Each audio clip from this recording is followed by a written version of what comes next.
বর্তমান তত্ত্বাবধায়ক সরকারের মাননীয় প্রধান উপদেষ্টা অধ্যাপক ডক্টর ইউনূস সাহেবের আমার বিষয় উনি দুঃখ প্রকাশ করার জন্য ওনার কাছে আমি কৃতজ্ঞতা প্রকাশ করি।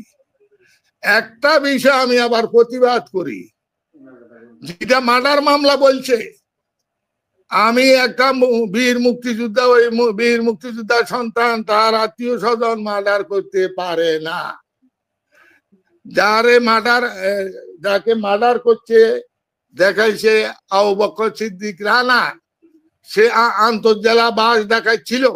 আমাদের সাবেক মাননীয় এমপি মহোদয় ওনার অবৈধ অর্থ দিয়া খুনিদেরকে ভাড়া করে, যা শোনা কথা, খুনিদেরকে ভাড়া করে তারে হত্যা করা হয়েছে। সে হত্যা মামলা আমাদের জড়িত করা হয়েছে, এটা ওনার মুখ দিয়ে আসছে। এই জন্য আমি তীব্র প্রতিবাদও জানাই যে এটা সত্য নয়, এটা মিথ্যা। আমি আজকে এটার প্রতিবাদ জানাইলাম আপনার মাধ্যমে। ওনার স্টেটমেন্ট আমার জন্য দুঃখ প্রকাশ করছে, এটার জন্য কোটি কোটি বার আমি কিন্তু ওনারে শ্রদ্ধা জানাই, পুরা উপদেষ্টা মন্ডলীর শ্রদ্ধা জানাই।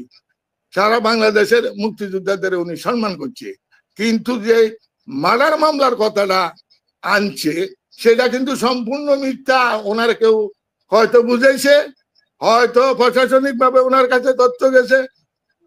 তৎকালীন 16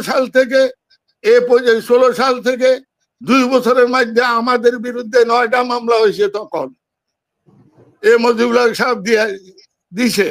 মুজিবুল হক সাহেব কিন্তু বর্তমান সরকারের কেউ ছিলেন না, উনি তৎকালীন সরকারের রেলপথ মন্ত্রী ছিলেন এবং এক সময় হুইপ ছিলেন, এক সময় এমপি ছিলেন।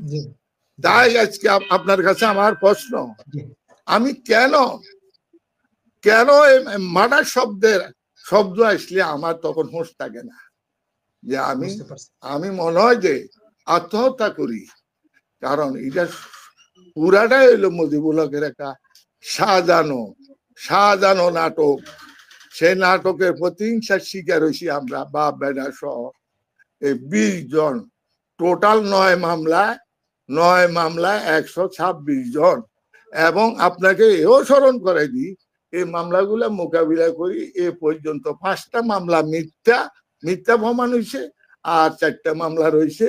এই মার্ডার মামলাটা সম্পূর্ণভাবে ওনার সাজানো নাটক আমাদের আসামি করছে। আমাদের মাননীয় উপদেষ্টা অধ্যাপক